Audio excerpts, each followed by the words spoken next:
पिछले शनिवार को मैडम ने पहले से सूचित कर दिया था कि वो उस दिन अनुपलब्ध रहेंगी, लेकिन उसके बाद भी हमारे बहुत से जो श्रोतागण थे उन्होंने जिज्ञासा प्रकट की थी। इससे पता चलता है कि वास्तव में बहुत इच्छुक रहते हैं लोग, प्रतीक्षा करते हैं शनिवार की मैडम के 7 बजे की। और मैं पुनः सबका हार्दिक स्वागत करता हूँ। जिन लोगों को, कुछ लोगों को हो सकता है कि जुड़ने में असुविधा हो रही होगी, आज कुछ इंटरनेट की प्रॉब्लम दिखा रहे हैं, तो इन्हीं शब्दों के साथ हम स्वागत करते हैं मैडम का। और मैडम आज इसका विस्तार से अपना व्याख्यान प्रस्तुत करेंगी आपका। उनका हार्दिक स्वागत करते हैं और सभी सदस्यों का भी स्वागत करते हैं। Thank you sir. और जय जिनेंद्र सभी लोगों को मेरी तरफ से। और हम आज का व्याख्यान शुरू करते हैं। बोल तो दिया।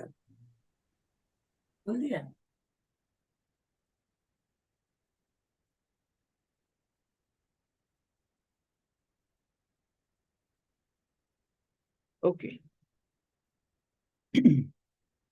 So everybody can see my screen, है ना? Yes, ma'am. Very good. Right. Okay. So last few lectures we have covered the general characteristics, है ना, of Jain paintings, their origin, the Jain bhandars or the libraries, the further eye in Jain paintings, and in detail we've seen Kalpasutra folios also from Gujarat, Mandu, Jaunpur, both on palm leaf and on paper, right? So today we will talk about Kālakācārya Kathā. And this particular story is only prevalent in the Shwetambar tradition. This we should keep in mind. And it is a non-canonical Jain text, which is an appendix to Kalpasutra. And normally it is recited during the time of Paryushan. Okay. So the main story actually, it kind of unfolds in 4 stages. The first part is that Kālakācārya, he rescues his sister who was abducted by the king Gardbil, who was ruling from Ujjain, and with the help of the Shaka rulers, okay, or the Shak rulers, and of course, and he restored her to the Jain practice. I mean, she had already taken Diksha. She was a nun at that time. And he kind of restores her to the order. And also he himself became a Jain teacher very early in his lifetime, establishing the Shahi princess of Shaka clan on the throne of Ujjain. So this is one part of the story. The second part is that the events that take place at the court of King Balamitra and Prince Bhanumitra at Bhrigukach. All right. So they were actually his nephew in that sense. And also the shift in the date of Paryushan, date by one day early, because I think there was a Hindu festival in the city of Patan in Maharashtra today. And the king over there, Shalivahan, was the king at that time, and he requested the Acharya to either postpone or prepone. So the Acharya said that it cannot be postponed, but we shall prepone it by a day. All right. And then the third part consists of Kālakācārya kind of reproving his arrogant spiritual grandson, Sagar Chandra. And in the fourth, the last final episode, Kalka expounds the Nigodh doctrine to Shakra or Indra, the king of Devas. Okay, so this is the story that we will talk about today. So I am also showing you the court of the Shaka king. The Shaka's kingdom, we are looking at the time period of 1st century BC. It was located in the Western India in the region of Sindh and Punjab. And the Kharoshthi inscriptions from there, which bear witness to the rule of the Shaka kings, and chiefs are among the sources of our knowledge, right, of the history of India in the Shaka period. Shaka coins also have been found stamped with the imperial title of King of Kings, or as it was called, the title has been used as Shahenshah, no? Used in Persian, Greek, and Indian forms also, right? And shows that the Shakas and the Kushanas, used this particular title very often. Hence, the Shahenshahi of the Prakrit is perfectly credible in its application.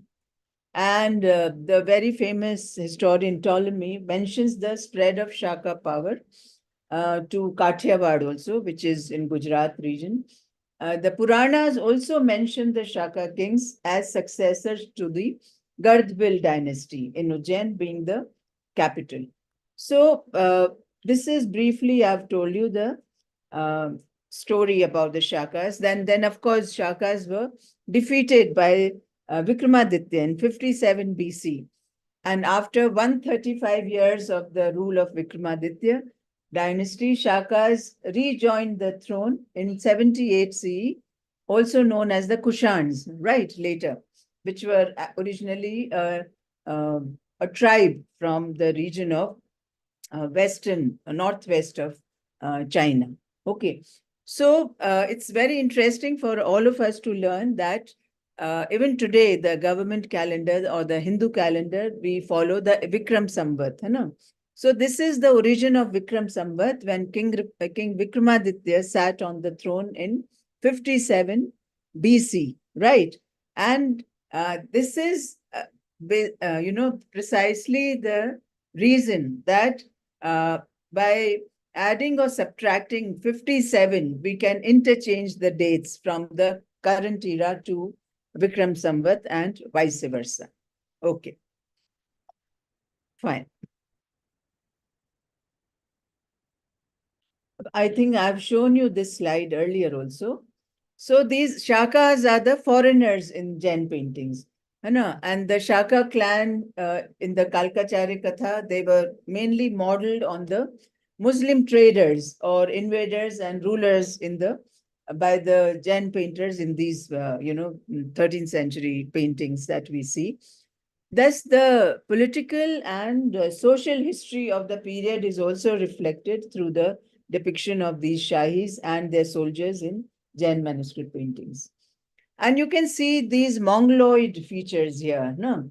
This is the new type of, face or the physiognomy that we find, the mustaches, the beard, etc.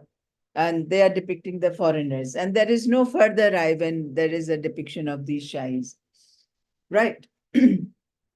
So these sidelong glances or the countenance, their costumes, their bodily poses, etc., are largely foreign to the Jain style of painting, and they are similar to the Mongol Persian paintings that we encounter. Lot of Persian paintings have similar features. And here you can see, these Shahi soldiers engaged in various kinds of pleasures. Somebody's, busy in archery, some board game or chess, drinking wine, or enjoying female company. That's, as you can see here. And this is definitely influence of Persian painting, where the borders, I think I mentioned this earlier also, borders or the hashias as they were called in Mughal paintings, the subject matter which is there is kind of spilling over to the sides also. And what is mentioned in the text is being depicted in the borders, all right? And they are adorning the borders rather than the main field where most of the time we find the paintings, right? Okay, so we'll start with the first part of the Kālakācārya Kathā. This is a beautiful painting that we are looking at, and I'm really very, happy to see, look at the profuse use of the tie-dye or the bandhes in all the possible, textiles that you are seeing in the king's uttariya, dhoti, queen's, the odhni or the dhoti, etc. I mean, everywhere you can see tie-dye, which is so very prevalent in the region of Gujarat and Rajasthan. So, of course, the story is about Kalka, who sought the aid of Shahi kings, the foreigners in, who came beyond the Indus or the Hindu Kush, to defeat the evil forces of the local ruler. And the story was probably first transcribed in the 13th century, but existed much before it. And first, this is the first part of the Kalka story. He was born in the kingdom of Dhar. Dhar is of course today also Dhar district is in Madhya Pradesh. Then, of course, then there is Kalka's initiation, abduction of his sister Saraswati by Gardbil, and with Shahi king's help, he defeats the king and rescues the sister. Okay. Here, what we are seeing is Kalka's parents. Yeah. King Varasimha or Vajrasimha also sometimes he's addressed as, and the mother Surasundari, and this is the sister Saraswati, and this is the child Kalka here. Okay. And you can see they wear the men have been shown to wear these U-shaped tilak, which are typical of Vaishnav tradition here. So in most of the Jain paintings, you will find men or the kings wearing this kind of tilak, right? Okay, and also all kinds of ornaments. You can see the earrings, the all kinds of necklaces, etc. The mukut on the head, etc. This kind of a tilted seat with these spires at the back is also very typical of Jain paintings, right? And most of the time there'll be something, another jewel they will be wearing here, like how the queen is wearing here, the chudamani here, and or most of the time otherwise they will have a handkerchief here which is tied to keep the hair in place, right? The women wear bindi here, you can see in both the cases here. Okay. Then here, what we are seeing, this is initiation of Kalka. The bottom register shows Kalka exercising and moving. This is nothing. This is actually a very dilapidated folio. All right. There is nothing white here. It is just damaged from this place. And he's moving on a horse. He acquired many different skills and knowledge of many fields and was proficient in all of them, rather. Very brilliant child. All right. And in this upper register, Kalka is listening to the discourse of Gunsundar Suri here. All right. And deciding to renounce the world after listening to his discourse. And in fact, one day when he was returning from a drive and saw a Jain priest here, Gunsundar Suri, he listened to him and was converted and joined the Jain order. To his father's, much disappointment and great grief, along with many numerous company of other princes. They all joined together the Jain order. And when he had completed his religious studies, his teacher established him as the head of the order in his own stead. Okay. And with 500 monks, he proceeded to Ujjaini, and there he remained for some time, some days, preaching. Meanwhile, there was also arrived a party of nuns, amongst whom was the beautiful and devout Saraswati, Kālakācārya's younger sister. Okay. So now in this folio, what we are looking at, one day what happens, the beautiful Kalka's beautiful sister Saraswati, a Jain nun, was captured by King Gardbil of Avanti, which was the original name of Ujjain, who desired her. So here you can see the king on the horse, and his, soldiers have kind of abducted the sister. The Gardbil king of Ujjaini, in fact, passed that way, and seeing Saraswati, he kind of desired and, and carried her off against her will, while she was calling out to her brother for help. And Kālakācārya, of course, remonstrated with the king, saying that if he, sets a bad example, law and order would be kind of destroyed, and so forth, and so and so forth. But in vain, because the infatuated king was not to be persuaded at all. Here you can find total lack of perspective here. This man who's actually running alongside the horse is supposed to be on the other side of the horse here. Whereas here, what you can see, as if the king is almost putting his, foot on the body of this soldier here.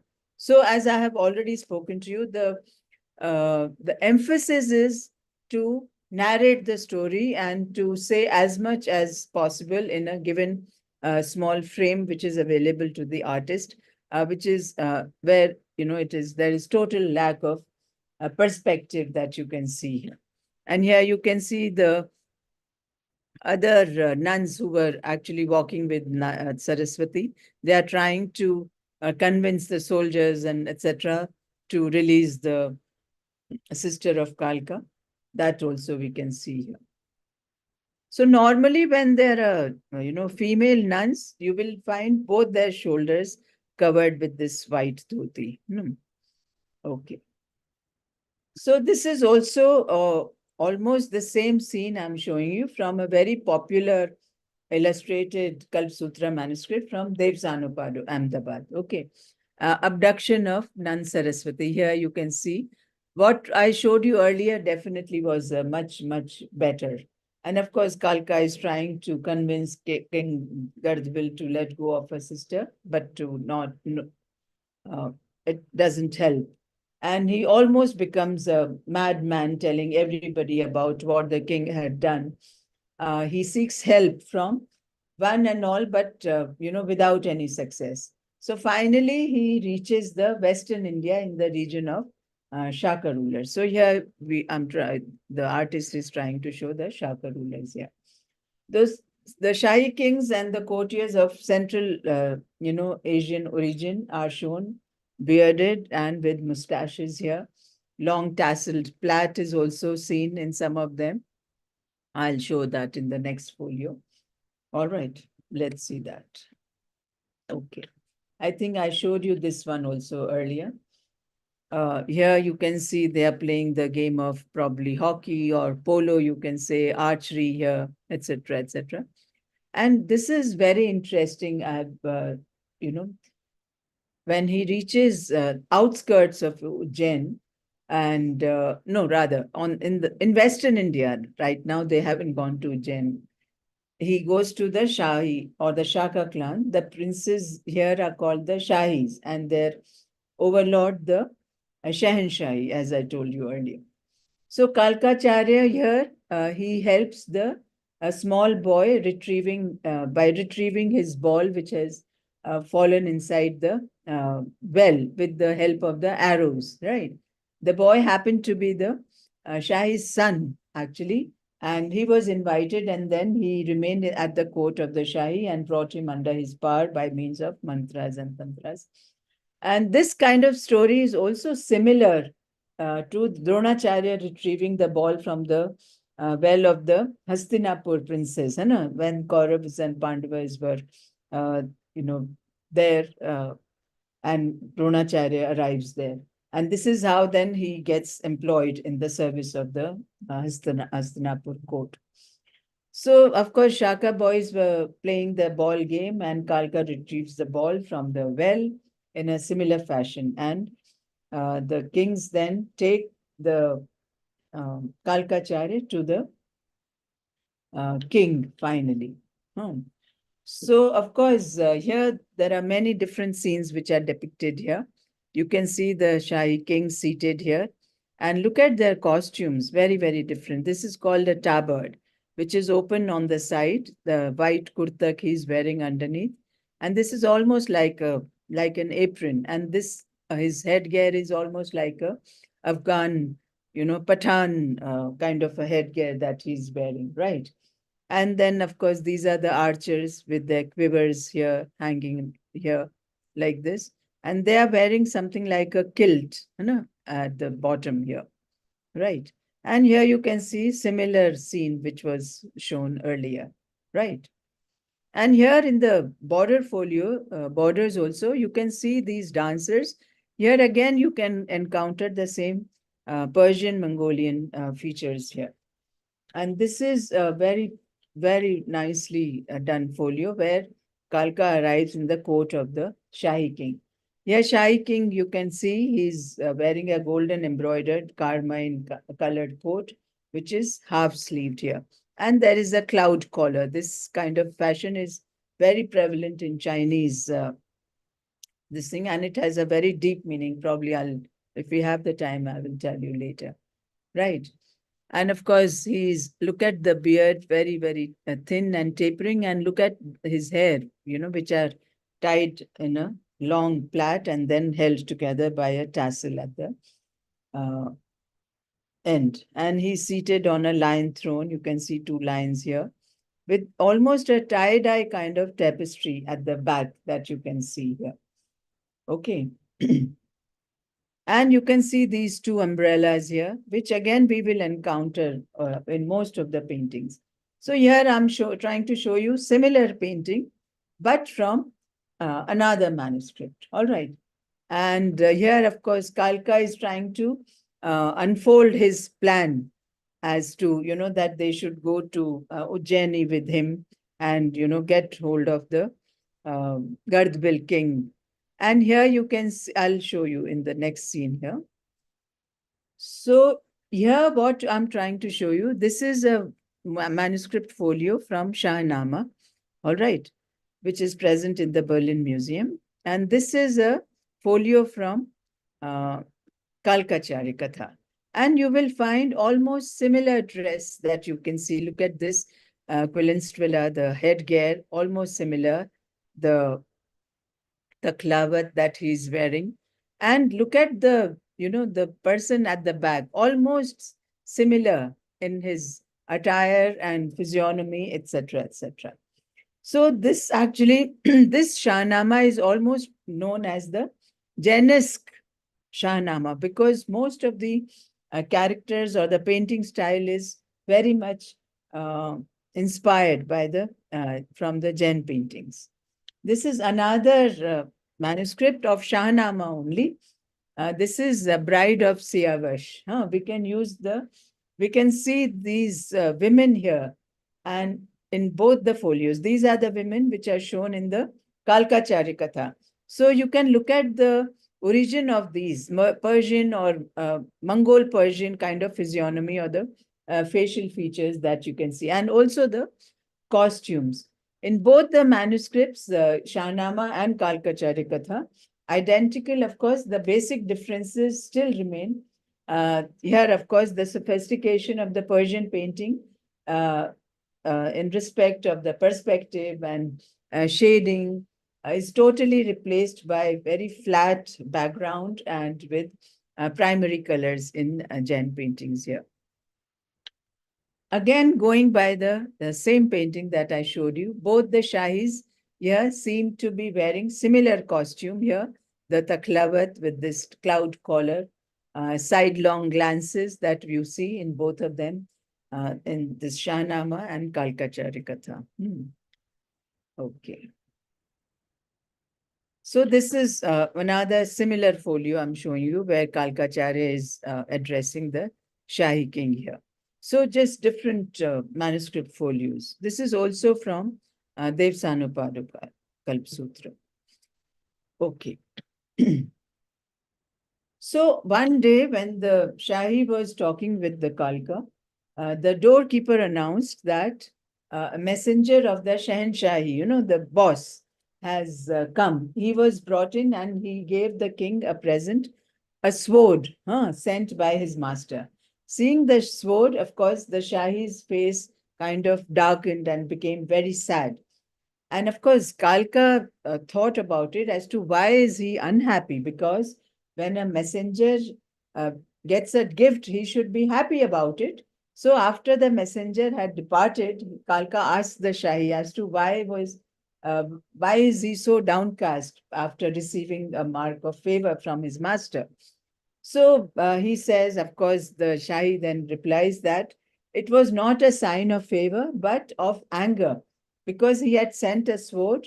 When he is angry with us, he sends a sword, and we must kind of slay ourselves. We should kill ourselves with that. And since he is mighty, his commands must be obeyed at all times. And then Kalka asks him as to why is he angry with you, or is he angry only with you or also with others also? So the Shahi answers he's angry with 95 other Shahis, because since the sword bears the number 96, right? Then Kalka says, if so, you do not kill yourself. You, send a messenger and collect all the other, 94, 95 Shahis, and I will tell you a plan, and by way of which you can rule we'll go to Hindustan, and you can then get hold of the kingdom of Ujjaini by defeating the king Gardbil here. There, okay.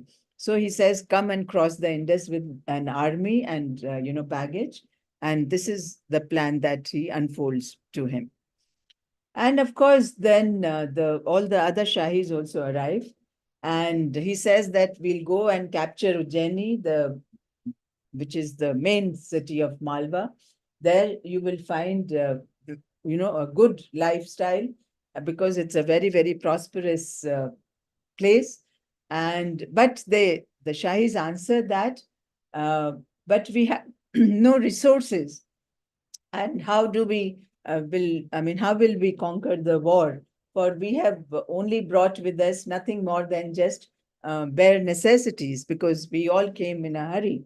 So, of course, Kalka, with his magic powder, changed all the potter's bricks into gold, all right, and said that, take this for your needs, and they set out according for Ujjaini. So here you can clearly see Kalka is trying to transfer or change the mud bricks into gold, and here the Shahi soldiers are carrying those bricks on their heads. Right. And this is also a similar scene that I'm trying to show you. Okay. Here he's trying to, this is another manuscript folio that I'm trying to show you, similar scene here. And you can see the chain armor that the soldiers are wearing here very, very clearly. Okay. So when Gardbil heard of the enemy's approach, he marched forth and met them on the borders of his country and joined the battle. He was defeated, and his army kind of dispersed like clouds before the wind. He drew back into his city. He went back and with the remnants of whatever little army that he was left with. So, of course, the victors, the Shahis, they laid siege and made, daily assaults on the fort, right? And one day when they were storming the fort, they saw that it was absolutely empty. And they asked Kalka as to what is the meaning of this, that there is nobody in the fort. So the Kalka replies that today is the day when Gardbil fasts and practices his ass magic. All right, the she-ass magic. Tale of a city which is protected by magic power of the she-ass also finds parallel in Buddhist and Brahminical literature also at times. So Kalka orders them to go and see if there is some she-ass anywhere upon the walls. So, and of course, they saw that there was an ass and showed it to Kalka there. So Kalka advises them that when she makes a great outcry on the accomplishment of Gardbil's, havan or rites, immediately every creature, 2 or 4-legged, in our army will fall to the ground with blood pouring out from their mouth. So that's why he says that to avoid this situation, we have to take all, 2 or 4-footed and withdraw 2 miles away from the walls. But he says that give me 108 accomplished bowmen. So they followed the orders of Kalka then. Yeah. Okay. And here we can see there is a battle which is ensued, and you can see the she-ass here, and Kalka is seated inside the fort, and the fort is shown very beautifully with this Merlot design. Even today, when we look at any, say, Lal Killa or any fort, normally these forts are lined with this kind of Merlot design, which is like, this is also one of the very typical features of Jain paintings, that by just showing very little, a lot, is being expressed here. And Kalka says to the bowman that when the ass opens her mouth to speak, stop her mouth with arrows before she can utter a sound. For if she does so, we may all, we may all die. So therefore, wait in patience with bows drawn to the ear and stay ready as soon as she opens her mouth, right? And they kind of stopped the ass's mouth with hail of arrows so that it could not utter any sound. And the magic beast, in fact, fell dead outright on the ground. And of course, Kālakācārya then ordered his men to take the army prisoner. They stormed the walls of the fort and entered Ujjaini. So this is a very beautiful folio explaining the same thing. You can see the she-ass here. Her mouth is filled with the arrows that have shot from by the soldiers here, Kalka's army, the Shahi army here. You can again make out their from their dressing, etc., that they are foreigners here. And here you can see King Gardbil seated here and performing a havan inside. And the fort wall is beautifully depicted with these Merlot design here. Okay. And then, of course, Gardbil was captured and he's brought here in chains to Kalka's feet here. This is the King Gardbil. And here, of course, the Shahi and Kalka here.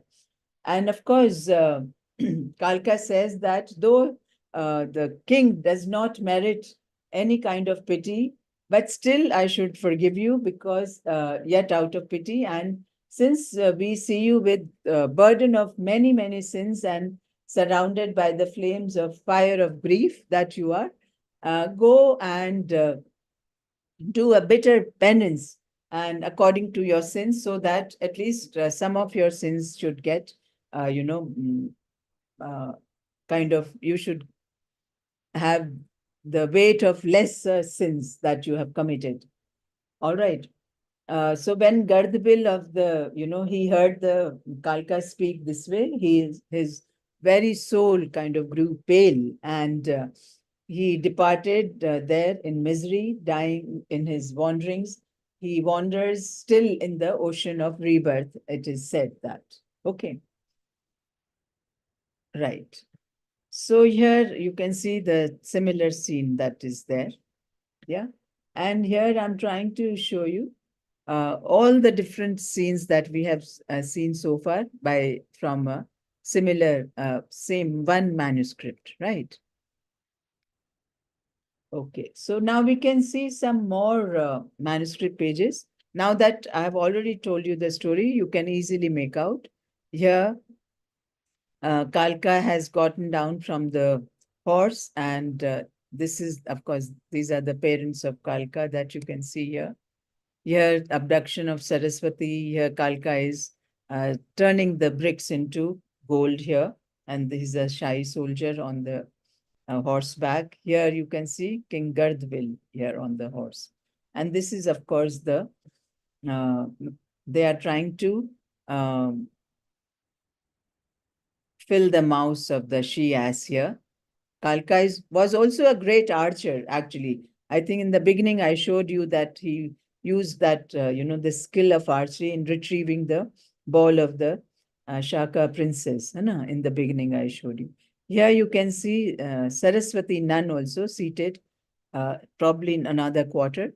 And interestingly, the person who is here to kind of keep guard on her is shown in the, in the reverence, in Anjali Mudra, that although Gardbil was doing all kinds of trying to, molest her and all that, but still here also in the fort, she could find somebody who was in charge of, keeping an eye on her. She's kind of listening to her discourse here. And here you can see the Kālakācārya is sitting here, and the shy soldier has brought the King Gardbil as a prisoner. And now we can see events this is the second part of the story. So many people say that talking about different, stories, probably there were different Kālakas, who came into being at different times, because in Jain literature, the Kālakācārya name appears many times, separated by, vast time span also. So this is also one theory about, scholars, that probably it was not one person. There were many different Kālakas, and somehow all the different events of their lives have been put together and they have strewn in a sequence like this. Okay. So here we are seeing events in the court of the king, Balmitra and Bhanumitra and Bharuch, right? And in fact, the local Purohit that was there in the court, he felt very jealous of Kālaka, and because of that, in fact, Kālaka had to leave that court, and he goes to Patan. I will show that also. Yeah, not this one. This is the one where he goes to Patan, and he's talking to King Salivahan in Patan, and the alteration in the date of the festival of Paryushan, when the date was kind of coinciding or clashing with another Hindu Indra festival.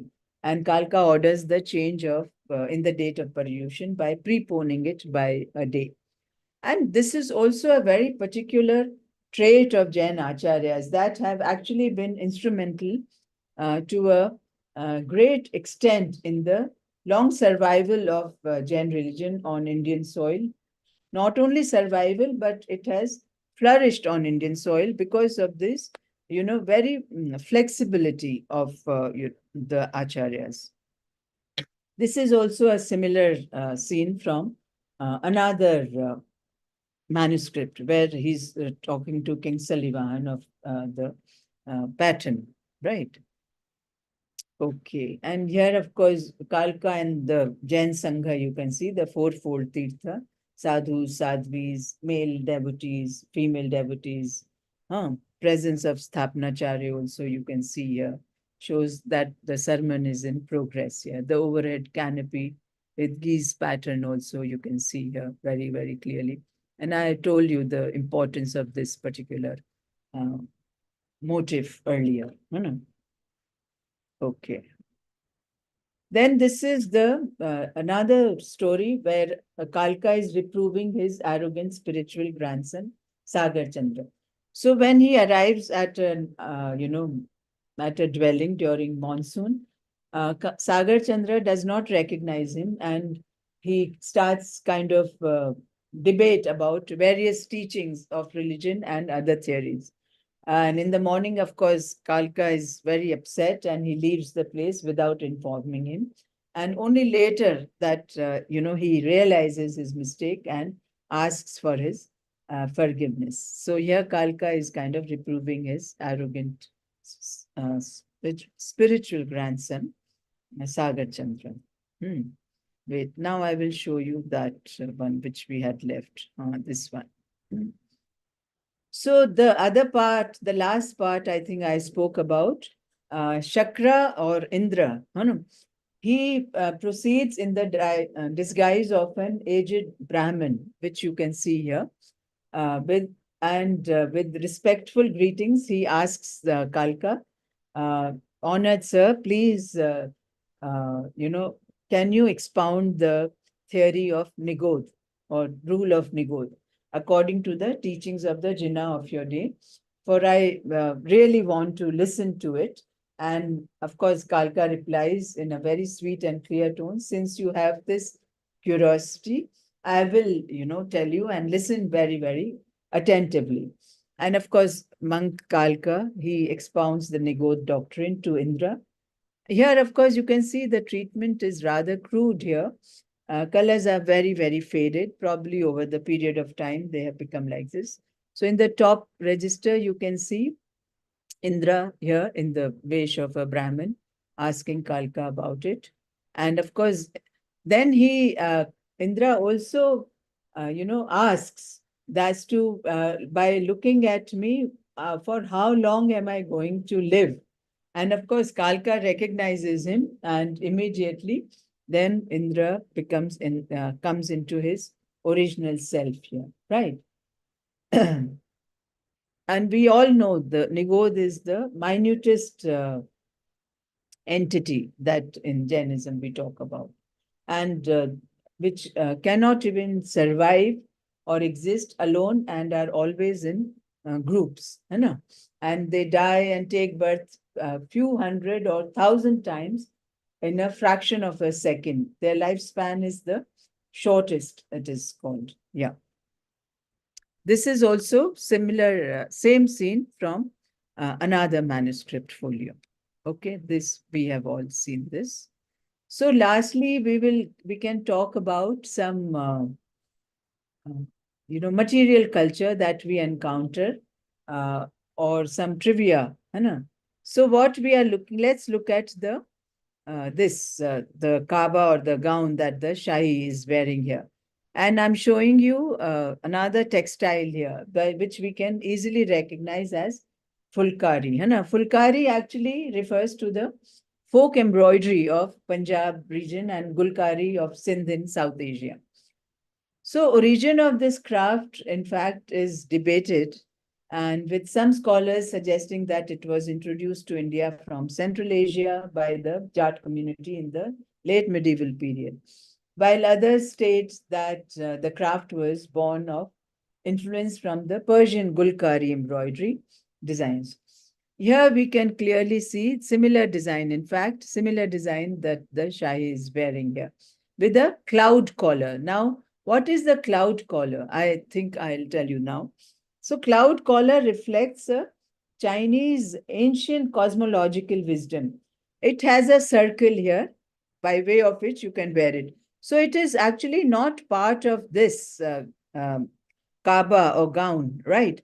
Actually, it can be worn separately also, because it is open from in the center, a round center is there, and with 4 equal parts, 2 on this side like this and 1 at the back. All right. Okay.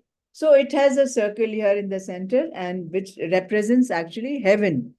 And each of these 4 identical panels is in the shape of a rui or cloud, it is called, meaning as you wish, symbolizing the gates of heaven, in fact. So it is very, very auspicious to be wearing this kind of a cloud collar. Okay.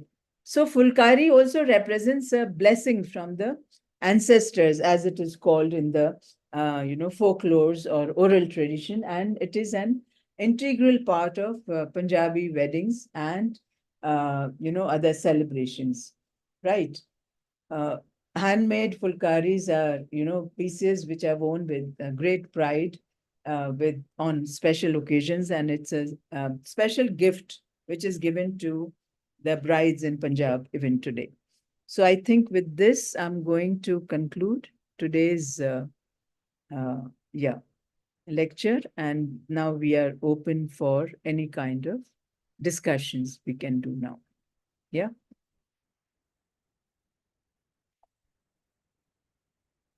Yeah. So it was a very interesting story, which we find amply, depicted. It is an appendix to Kalpasutra. All right. So normally on at Paryushan time, this is being recited in the temples. Yeah.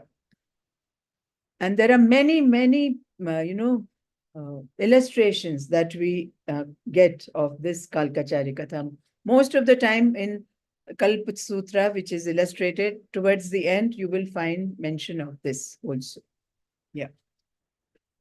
Okay. Thank you, ma'am, for your insightful talk on Kālakācārya Katha's manuscripts. If someone has any question, they can raise their hand in Zoom. They'll be able to unmute it.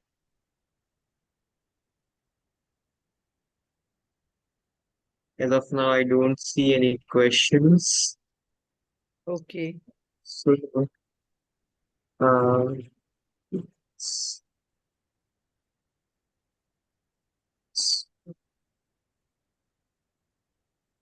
so if Chandrasekharan sir, if you are listening, I would like to invite you for concluding remarks.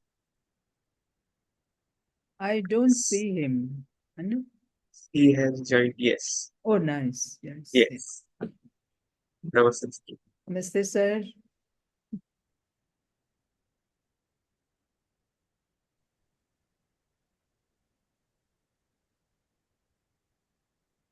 नमस्ते sir, आपकी ध्वनि नहीं सुनाई दे रही है।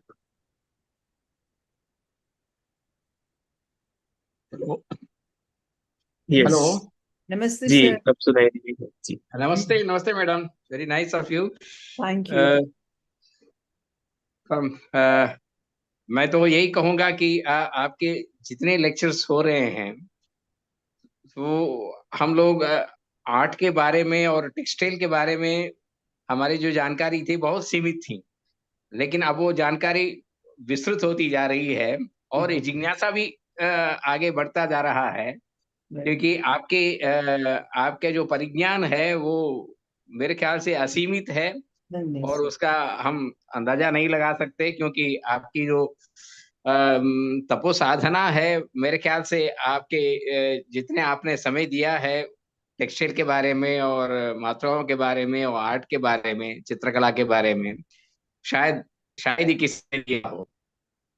लेकिन आज का जो लेक्चर जो था बहुत ही जानकारी भरा हुआ था और आपने जो टेक्सटाइल के बारे में जो जानकारियां दी वो वास्तव में एक अध्येता को ही मालूम होता है कि वो टेक्सटाइल को किस तरह से वो डिस्क्राइब करता है, किस तरह से वो उसका वर्णन करता है, वो वस्तुतः अद्भुत है। हम लोग तो ऋणी हैं आपके, क्योंकि बीएलए इंस्टीट्यूट आपके इस व्याख्यानों के लिए हमेशा ऋणी रहेगा, क्योंकि आपने बड़ी कृपा की है और हम चाहते हैं कि आप हमारे इंस्टीट्यूट के साथ हमेशा बने रहें और हम लोगों को मार्गदर्शन करता रहे, यही हम लोगों की प्रार्थना है और भगवान महावीर से यही प्रार्थना है। जय जिनेंद्र। Thank you. जय जिनेंद्र सर। जय जिनेंद्र। सभी को जुड़ने के लिए बहुत बहुत धन्यवाद। And yeah, we can should we end the Yes. yeah, okay. With your permission, please. Thank you. So